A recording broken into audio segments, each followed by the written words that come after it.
It's the Locked On Podcast Network, your team every day.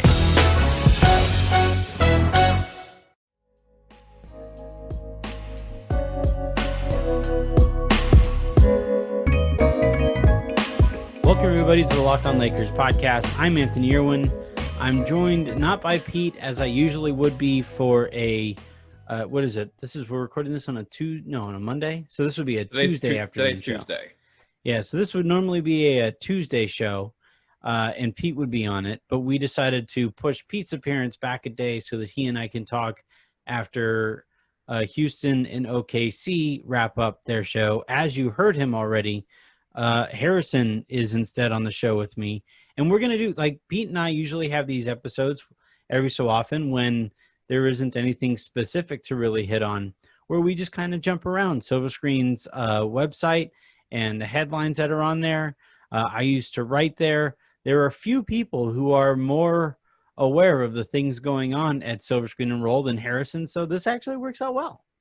Well, actually, it's funny you say that because I have a half day off and I am off tomorrow. So there are very few times when I am less aware of what is going on at Silver Screen and Roll than I am right now. So this may be educational for me too. Like, you may get a moment where I'm like, Christian, what? Well, the first article here is LeBron James shows. Nope, never mind.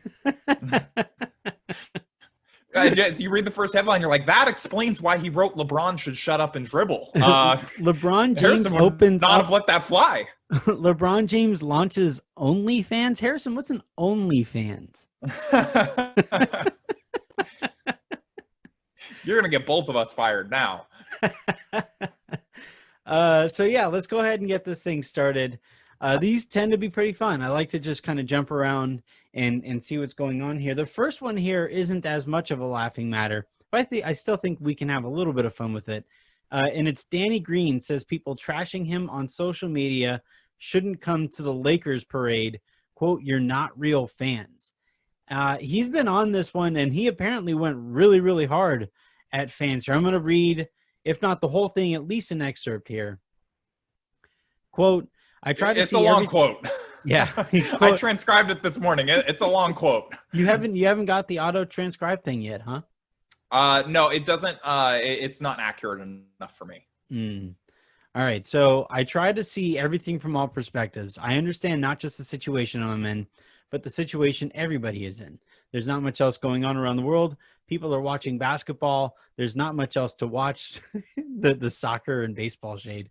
He did mention them. It was just that's why there's an ellipses there. It didn't really add a whole lot, and I was already transcribing a lot. There's a huge focus on what we're doing and how we're playing. So a lot of people are tense inside the house, so they take it out on us half the time. But my nanny used to say, people are going to talk shit about Jesus and Muhammad. What makes you think you're safe? So that's a great quote. That's a really great quote. Shout out to Danny Green's Nana Green, I guess. Hell yeah. That's good wisdom. So I just try to block out the noise, man. Anybody that's negative that comes across my page, I usually just block them or ignore it. Just trying to stay focused and have the words of encouragement from my teammates, my coaches, and just keep playing basketball. So yeah, especially playing in a big market, that's expected. They're going to talk crazy about you, talk crazy to you. People call it cyberbullying, whatever. People just like to talk shit. Professional sports is the only job in the world as athletes where people are going to critique you publicly. Politicians. Hold on. I disagree with that. I mean, people critique Anthony publicly all the time. Yeah. It's like, you should hear my dad, the way that he talks about me publicly, like in front of all my family. Where people come to your job and heckle you. There's not many jobs you have in the world where people from the outside are going to come heckle you and tell you how to do your job. That's why you get paid the big bucks. You get paid not just to perform, but to be on that platform and be mentally tough enough to withstand all those things and fight through it. He kept going for another graph or so, but you get the sense here of the vibe he was going for. And I think we got to start here. Personal attacks, right, that don't have anything to do with basketball, that are just mean, are just ad hominem stuff.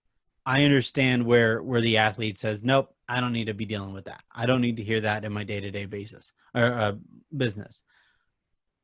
If like Danny Green played awful in the bubble, he was bad on both sides of the ball. And like, if he's talking about people who like, specifically reply to him on Instagram, like, hey man, make some threes, I could see why that would get annoying after a while. But there were a lot of people who were taking the next step online and telling us, hey, you guys were way too hard on Danny Green. To which I would say, what do you want me to do? Like, am I supposed to cheer when he clanks wide open 3-pointers? I think that guy was saying we were too hard on Paul George, wasn't he? Oh, I don't know. Whoever I it was. I mean, just yeah. in general, that was like the general vibe was that like, no, he was talking about Danny Green and Kentavious Caldwell-Pope, because he was saying that like, you guys. Oh have yeah, it was them, because I remember I was blah, blah, yeah blah, I was blah. like, I literally just wrote something saying don't cyberbully Danny Green. I genuinely am confused as to why you're adding me about this. Yeah, I mean, I could see why they would add me. I understand. Yeah, I get. But what? All right. So how do we find the balance here? Because apparently it's out of whack, according to these athletes. Well, so I mean, number one, like they're obviously going to feel a little bit more strongly about this and like why it would be like obnoxious and over the line than most people, because it's them. It's in like their mentions and in their like Instagram comments and all of that stuff. Like, I thought that the part, for me, where I felt like I was like this is the type, like this is people are going to be mad. I think people were probably with him until he said, like you're not real fans, basically, if you criticize us. Well, like, shout out to the real fans that stuck with us when we were down 0-1. Shout out to the real friends, whether we're playing or not, playing good or not, that are still by our side, because those are the real ones. You know who your true friends are. Some of your true friends have your back. Some of them will post memes and talk shit. That's what they do. When that happens, I say memes are cool and all. It's funny and all. But when it comes to you, you don't see me doing that to you. So why would you do that to me? And if you're a true friend, that to me felt like it was like alluding to like there was someone with a platform in his that circle. he considered like someone. No, maybe not in his circle. Maybe like I'm thinking somebody like that, like either covers the team or like has interacted with him and been cool, like, but then like made some jokes on Twitter or something, or on Instagram or something like that. Like, it doesn't even have to necessarily be covers the team, maybe covers the NBA, maybe like some of those like generalized accounts that he's done interviews with and then we're clowning on him when he was missing. Like, I don't know, but that seemed to be a specific allusion to something. Like, for me, I think what it boils down to is like, I think, I don't, number one, like, I don't think that you're a fake fan if you criticize a player. I don't think that you're like a bad person. He continues on there and he says like, that's where the quote comes in. If we win a championship, you aren't even allowed at the parade, basically. Yeah, and so like I disagree with that if he's just talking about criticism, which, to be clear, I'm not really sure that he is there. Like, I think that it's one thing, like for someone like you, for example, like you root for the Lakers and like you're a fan of the team, but you've been calling out Danny Green as loudly as anyone. I don't think that you've gone over to like the line to like ad hominem attacks or anything, but you've talked about like, can this guy hit a three? Like, and stuff like that, and I think that if people are talking about like, and if you're just talking in general on Twitter, or you're like, tweeting about it with your friends, or you're, on Instagram making jokes or whatever, like, to be honest, I think that that's just part of sports. Like, whether you like it, whether you don't like it, I just think it is like, and that's, that's what he talked about. That's why we get paid the big bucks. Like, where it crosses a line to me, in my personal like view, is like if you're tagging the player, or you're replying to them, or you're like going to their family social media accounts. I've seen some people like, go after family. Like, yeah, like Anna Horford is somebody who deals with a lot of. Now she goes back at people and she puts herself out there. Yeah, I mean But yeah, she really goes at like people in general, I think, and like that's a little different. Like, I feel like she's kind of out there more a little bit, but like, if you're going to like, and I'm not saying people have done this, but like if you're going to Danny Green's family social media, or you're going in his Instagram comments or something like that, that's where I think it kind of crosses a line of like, come on, like, this is hard enough. And they're all like, even in normal times, I think that's like over the, like, it's not something I would ever do. It's not like, I just don't think it's cool. Like, but like, especially now in 2020, when, Danny just talked about last week, and I wrote a story about this, about like, it's easy for us to say, okay, we'll just stay off social media. Like, right now, that's their only window into the outside world. Right. Like, I think we all kind of have it hard enough in 2020. Like, I just don't, like, it's one thing to like make your jokes, do whatever, like, as long as it's not like crossing like ad hominem lines or whatever. But like if you're going to make jokes about Danny Green firing up so many bricks he could build a house, like, which I saw 9,000 people make over like the course of the bubble, like, you know, that comes with the territory of being a professional athlete to me. Like, but where it crosses a line, and like if you're saying he played bad, you know, he did. I think even he would admit that. Like, he's pretty hard on himself. Like, but that said, like, I just think, like, if you're tagging him in it, or you're like, you know, going to his Instagram comments, that's where I think it's pretty lame. Like, to be honest, like, I just like, I think that crosses a line. And especially like, you know, because he just got engaged, right? So if he's out there saying like, you know, really proud to announce like we're gonna get married and we're gonna be together forever, right? And then some, you know, Laker fan 248-610, whatever it is, LA forever, you know, writes in there, I can't believe she's gonna marry somebody who can't make 3-pointers. Like, that's what, you know.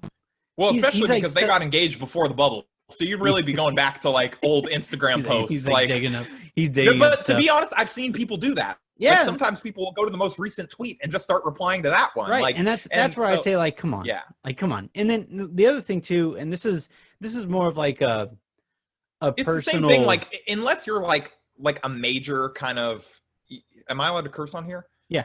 Yeah. Unless you're just like a major asshole, like, you're not going to go like and sit like 5 rows behind these guys, like, and scream this stuff at them at games, which like most people are not going to yell that at their own team that they root for. Like, like, this is kind of where I draw, like, where I would say draw the line. Like, you don't need to go to their Instagram and say, like, what if you would unless not you're say a Celtics it to them, fan and you're rooting for everybody other than Gordon Hayward.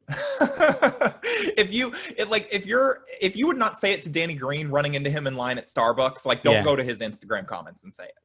My thing has always been just be funny. Right. Like, I get roasted on Twitter all the time, not to the same extent that these guys do. These guys get it to the, you know, exponentially more than I do.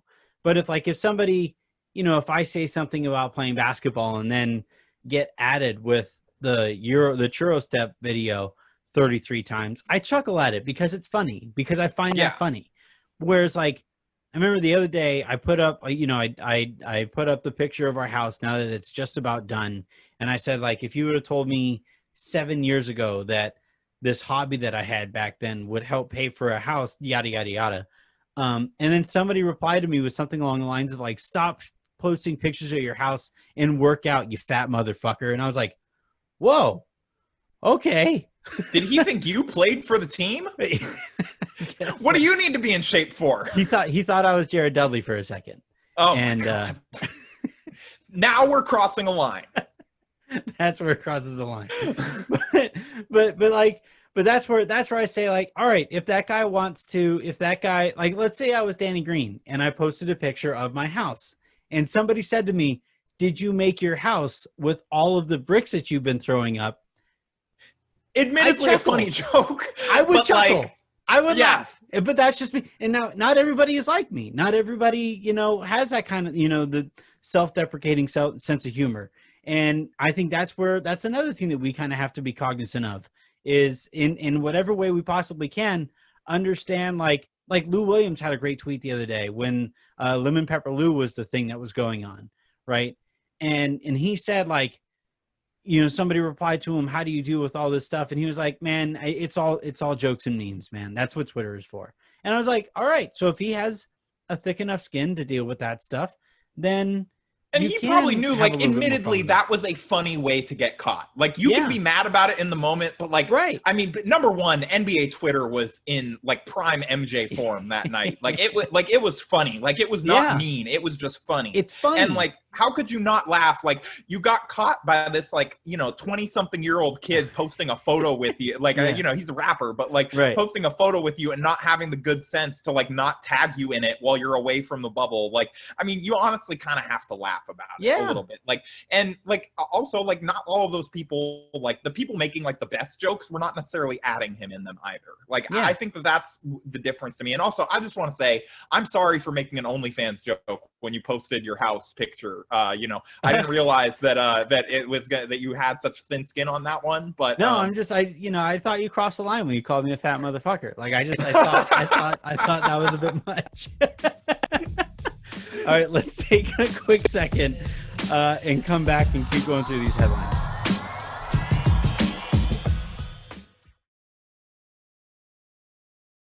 Live sports are back. It's very possible we may see an NBA playoff matchup between the Clippers and the Nuggets. That's why our partners at Manscaped have partnered with us to make sure your Nuggets are safe when the Clippers come to town.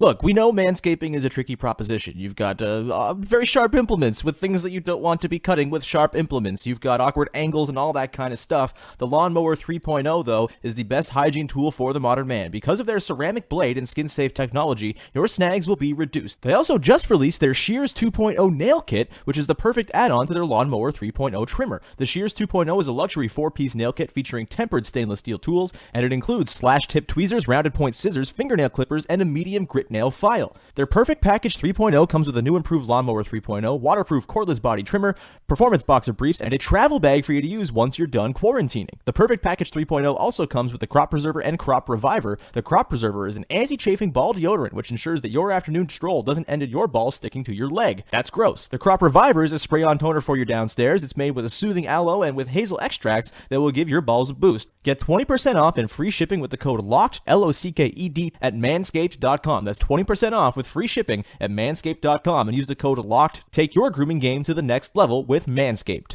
Hi, and welcome to your Internet Minute from AT&T Fiber, where we demystify your internet connection. Let's talk download versus upload speeds. Most internet plans focus on download. Download speed brings content in. Think streaming, scrolling, listening to this podcast. Upload speed sends content out.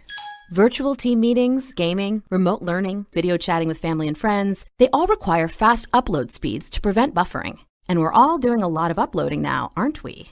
AT&T Fiber is here to remind you that upload speeds are just as important as download speeds. Their 1 gig internet is a faster internet experience than cable, with 20 times faster upload speeds. So everyone is covered, from telecommuters and gamers to students. Get 1 gig internet with AT&T Fiber with unlimited internet data included. Visit att.com/getfiber and keep tuning in for more internet minutes. Limited availability in select areas. Download max typically 940 megabits per second. Speeds not guaranteed and vary. Speed claim based on combined upload and download capacity versus major cable providers. Xfinity, Spectrum, and Cox 1 gig cable service with uploads of 35 megabits per second. New residential AT&T Fiber customers only. Other restrictions apply. For details and to see if you qualify, visit att.com/getfiber.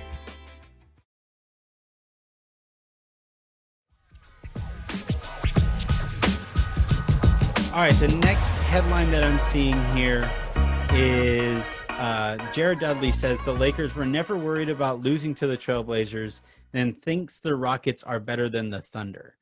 Do you think he should have just added everybody who was talking about the Blazers potentially beating the Lakers in the first round? You know, it's funny because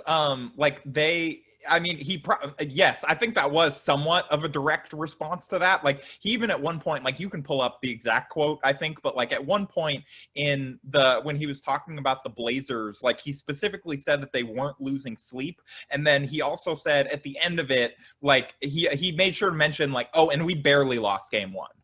Like, right. It was just like you could tell that like they weren't going to come out and say it, but like the LeBron taking the three from Lillard range, like LeBron dancing when he came off the court, like you could tell they took it a little personal, that the Blazers were the Blazers were woofing a lot for a team that won by like, I think like 7 points in like a game. The Lakers shot like 20% from the field. 15, or I think it was like 16. It was 15. Like, you're right. Yeah. It was like, so like I think they probably took that, like, it was like the MJ, like, and I took that personally. Like, I think that's when you saw them win, like, the next, and basically destroy the Blazers' will to live over, like, Damian Lillard literally left the bubble with us. Like, I know he sprained a knee and that he was, like, gonna go get, like, a second opinion. Like, that's what they said. But, like, do you really think that if he thought there was a second opinion that was gonna allow him to play, he would have left the bubble? No. Like, so the first MRI came back and it didn't show a tear. And he was like, well, are we sure? He's like, can I just go see my son? Like, I don't really feel like I need to be here for another 4 days. Like, he said, if he didn't have a chance at competing, that he didn't want to be there, and he took off. The actual quote here from Jared Dudley, the question was, and this is from Michael right? Pina. Yeah, it was Pina. What was the mood of the team when the Lakers went down 0-1 against the Blazers? Any concerns at all? Dudley says, no, because you saw what happened. We had so many wide open shots that we missed. It wasn't like they had good defense. We were wide open. We shot bad from the field, 3-point line, and free throw line. They shot a crazy amount of free throws, and we still had a chance to win. That's not happening 4 times. We're not shooting that bad again. Plus, their depth, their minutes were so high for us. It was, let's just take away the easy threes, fouls of three-pointers, and make these role players have to make tough shots. And they're not going to make enough twos to beat us. And that's what wound up happening. So there was no panic. It was about being more disciplined with what we had to do. Everyone was cool, calm, and collected. Nobody was losing sleep. We knew what had to be done. Look, he's not wrong, but it's just astounding to hear an NBA player offer basically the analysis that like an objective analyst would offer about their own team. All of us were saying. A series, because that's literally what everyone outside of the team was saying. Yeah. And then to hear him say that, like most of the time you're going to be like, oh yeah, no, like they beat us, like they they're really good, like that. He's like, he basically was like, well, their defense is terrible. We missed a bunch of open shots. We knew that wasn't going to keep happening. Like, yeah. Come on. You saw them, you saw the way they played defense. Were we worried? Like, they have Hassan Whiteside. Yeah. Come on. Like, I love Dudley exactly for this reason. Like, he's the guy that you can actually count on to tell it like it is on this team. Yeah, absolutely.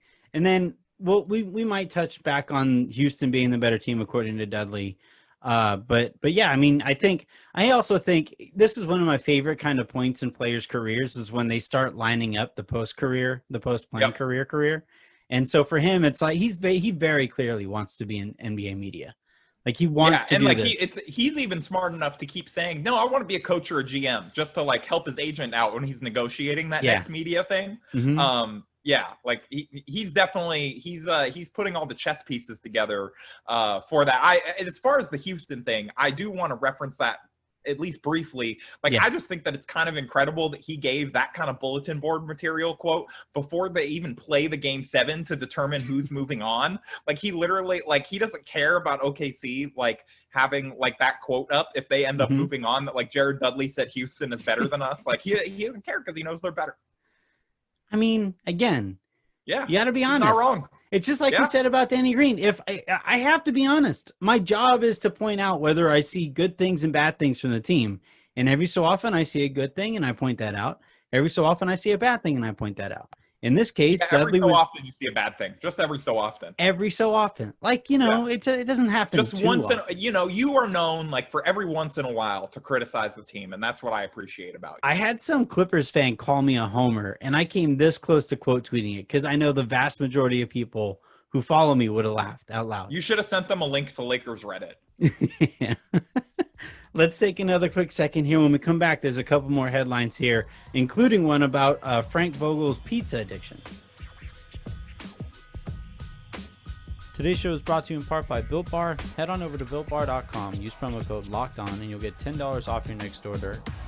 You have to use that promo code LOCKEDON.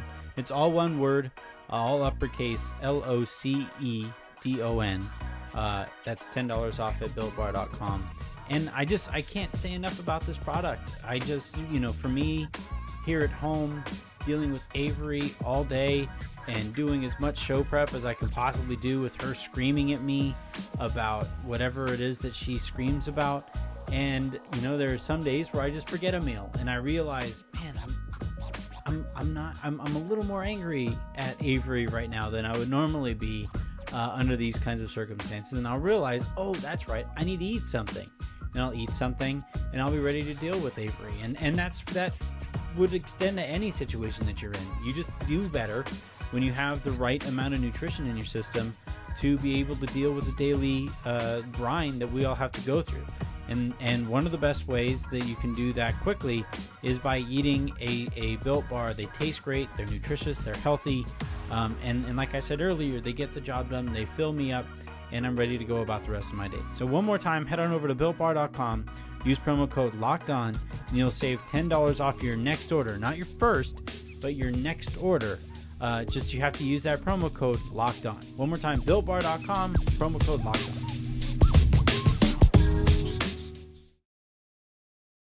The Locked On Podcast Network is home to the #1 daily NBA podcast, Locked On NBA.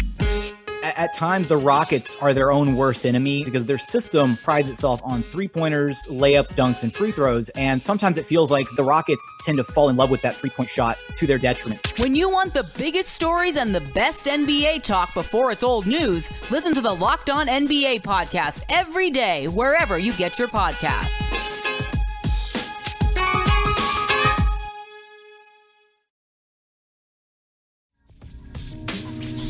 The headline is literally Frank Vogel needs more pizza in the bubble. So aside from we'll get to Frank Vogel needing more pizza in the bubble, but is there a food that you would not be able to do without if you were in a bubble type scenario?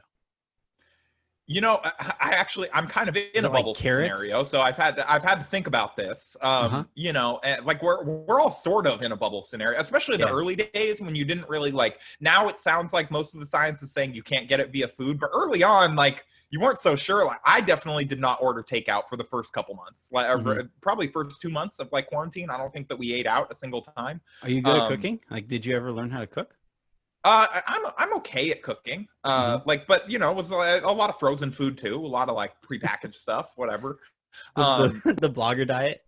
Yeah, the blogger diet, and you know, it got a lot of canned food. It got dicey there on my relationship for a little while, but you know, we made it happen, and we made it to the marriage. So, like as far like I think for me, like because I was thinking about this yesterday, like I think for me it would be Cafe Rio. I would be. Like I don't know if I could go 4 months without being able to order takeout. Harrison, today's show is brought to us by Chipotle.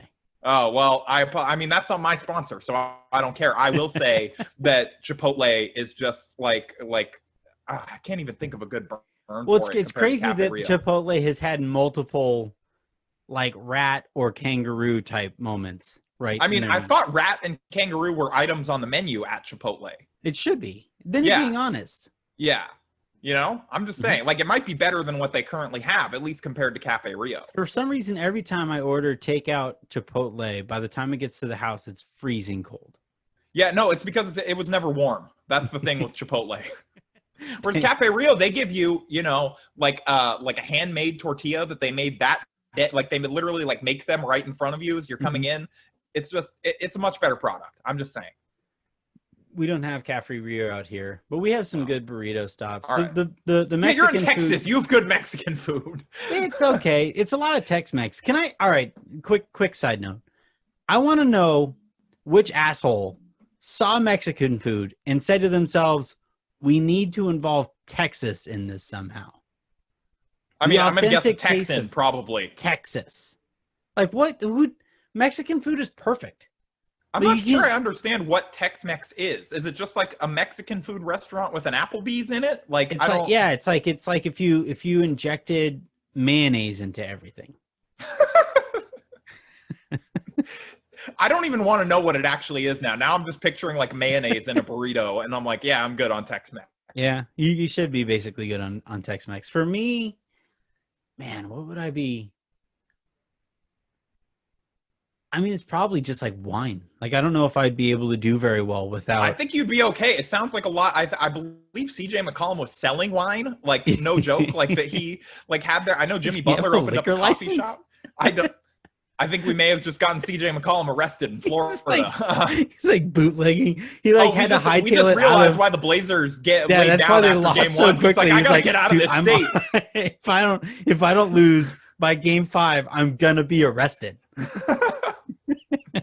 One of like 5 people to be arrested in Florida this year was CJ McCollum for bootlegging booze into the. That's like the one thing that's illegal in Florida, I guess. All right, so can I also offer this up since we're kind of sort of on topic and because Frank Vogel specifically talked about the pizza? I'm going to come out and say it. Pizza's overrated. You, the guy who resuscitated the pineapple on pizza debate like 9 years after that was a thing and made it a thing in like every episode for an entire summer, are now going to say you don't even like pizza that much. Actually, I'm going to bring back the pineapple on pizza thing. It's been a while since somebody outed me about that. Yeah, I think I may try and ask Frank if he likes because he said he just likes pepperoni and cheese, but I could try and ask him if he likes pineapple. Okay. Yeah, you gotta ask him. Bring that to Pete. But so I think pizza is good, but people act about pizza the way it's like some godsend to the planet. And it just isn't. It's not as good as steak. It's not as good as like sushi. It's not as good as like a good seafood. Like there's a Oh, I'm sorry that it is not good enough for the proletariat. Like I, as the people's podcaster, will say that pizza can definitely fulfill a need. Like sometimes, when you just need some just some fatty, greasy, cheesy food, and you just want something simple, pizza is perfectly fine. I'm sorry, I do not have this is. This is why people are coming after the top 1% of podcasters. It's like unrelatable takes like this. Look, if it isn't a dry-aged bone-in ribeye, pizza's bad. If it isn't a bone-in, dry-aged ribeye that has been sitting in that meat cellar for 32 years, I don't see what the point in eating is. I don't understand what we're doing. Anyway, welcome back to the Dunked On podcast. Let's go one or two more headlines here before we get up out of here. So Jason Kidd is reportedly hoping to be the next 76ers head coach.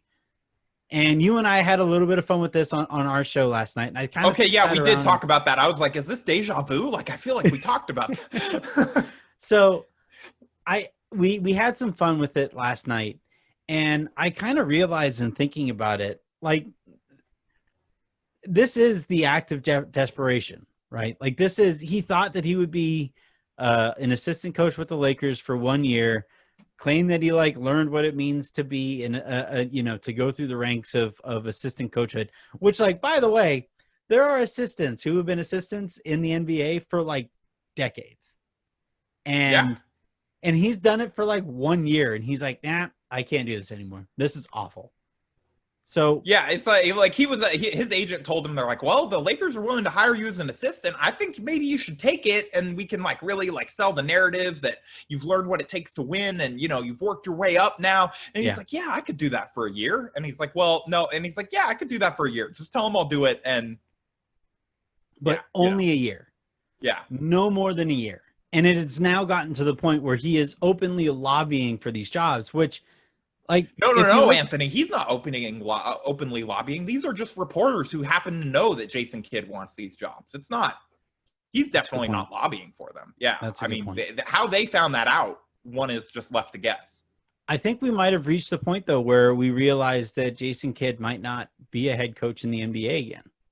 I do appreciate. I'm not sure that I'm there yet. I do think that he will get another chance at some point. I don't know that it will be this offseason, but there's been enough buzz about him that it can't all how buzz works, right? It can't all just be his agent. As much as we like to make jokes, it's not all his agent. No, I don't think it could all be his agent. I mean, this is the same guy who right after Giannis or right after he departed the Milwaukee Bucks was saying that Giannis might not ever play again for Milwaukee.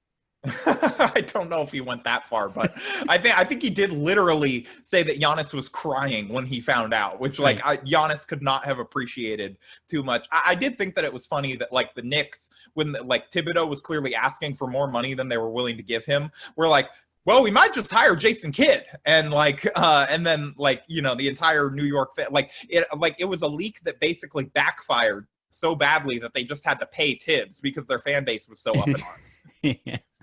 Yeah, Tibbs basically called their bluff, and then they had to probably give him an extra couple $1 million for his trouble. Yeah, I would be curious to see how that worked out. But jokes aside, the Lakers players have spoken glowingly about Jason Kidd every single time that they're asked, sometimes when they're not asked. Frank Vogel has done the same. I think that at the very whatever you think of his past head coaching resume, of him as a person, whatever, it is clear that this team feels like he has contributed to what they've been able to do this year. in much the same way that like a lot of people have contributed. Like they talk about how great Lionel Hollins has been. And like, you know, I know Phil Handy has gotten some love. Like everybody on this assistant coaching staff, like is going to get a little bit of more of a glow up than they already had for what has gone on here. You know, Mike Penberthy even. Like I think everyone is going to get their reputation boosted. Is that going to be enough to get Jason Kidd to a head coaching job? Like, I don't know, but like, I do know, like, you know, or I don't know, but I would assume that the Lakers would like to probably keep him around beyond this year. If for nothing else, then like Giannis still clearly thinks highly of him. So like, if you can keep Kostas and Kidd around, like that may be like two of the infinity stones that you need to try and lure him in 2021. Like, again, I'm not saying Giannis is coming, but I do like, I have a feeling that the Lakers would very much like to have Kidd on their roster, like as part of their organization when that decision is up. Yep. Go Heat. My thing with Kidd, we see this a ton, man. Like some people are just better equipped to be assistant coaches than head coaches. And now he has made enough money and has a great enough resume as a player to where he says, I don't want to stick around and be a lifelong assistant coach. And I wouldn't even blame him. You know, coaching isn't for everybody. But I think what I saw from Kidd as a head coach is that he doesn't have the attention to detail necessary to be a great head coach. And I don't, you know, maybe he learned that in a year. Vogel is a very good coach to learn that from. Yeah. You know, because that is one of his real strong suits. And maybe this has been, you know, enough of a growing experience that he can become better at that stuff. But only 1 year or maybe a couple years removed from that, and with only 1 year of this experience, I would be like, if I was a fan of another team and they hired Jason Kidd, on top of the personal reasons that I'm not particularly fond of Jason Kidd, but just from a basketball standpoint, I don't think he's gone through this kind of not rehabilitation, but kind of learning process that he needed to go through. So maybe after next year, maybe the year after that, but it's also going to get to a point where he says, I don't want to wait around much longer, and just moves on. And I wouldn't really blame him. Yeah, I mean, so, you know, just to play a little bit of devil's advocate, like, I do think that, like, his first year with the Nets, I think he genuinely impressed a lot of people as a coach. Like, I think with a veteran team like that, like, he is probably better suited for, and we're seeing a little bit of that this year, too, where this is, like, almost an entirely veteran team. Like, I think you're seeing his personality probably mesh better. Like, you're seeing, you know, some of those deficiencies get glossed over a little bit when you have veterans that already kind of know how to play. Like, you don't have to teach them, essentially. Like, you don't have to kind of like coach them up as much. It's more about like what are the big schematic ideas that you can bring and that kind of thing. Like, I do think that he's probably better suited for that kind of job than he is with like let's develop our young guys type one, as we saw in Milwaukee. Yeah. And like, you know, just on like another note, like I did think that it was funny that like the Knicks essentially leaked that they were impressed with him. Like, you know, I think their exact words were like that he had learned from his past mistakes in other organizations and whatever. And like essentially the gist of the leak was like Jason Kidd told them, he's like, yeah, I'm not going to commit coups anymore. I coach coups. Which is probably great to hear. Which is probably great to hear when you're a general manager who Jason Kidd would presumably be committing the coup against, like at that point as head coach. You know, that this guy is like no longer a coup enthusiast. So that's good. He's not an enthusiast anymore. Yeah, exactly. All right, I got to get out of here before I get fired for any more bad jokes. That's going to do it for this episode. Thank you very much, Harrison, for hopping on. This was a lot of fun, kind of jumping around the Silver Screen and Roll headlines. Pete and I will be back to talk to you guys after the Houston and OKC game, as we will know who the Lakers are taking on in their next series. So plenty of stuff to kind of learn from that one as well. But for now, have a great rest of your day. Make somebody else's. We'll talk to you tomorrow.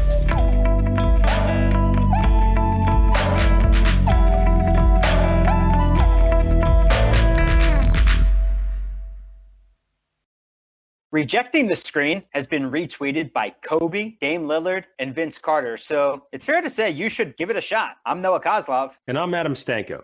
Rejecting the Screen hits your feed every Tuesday and Thursday. On Tuesday, we talk hoops and a little bit of life. On Thursday, we go ISO with a guest. Stories from anyone and everyone who has touched the NBA with tales we promise you've never heard before. Find Rejecting the Screen right now, wherever you get podcasts, and hit that subscribe button.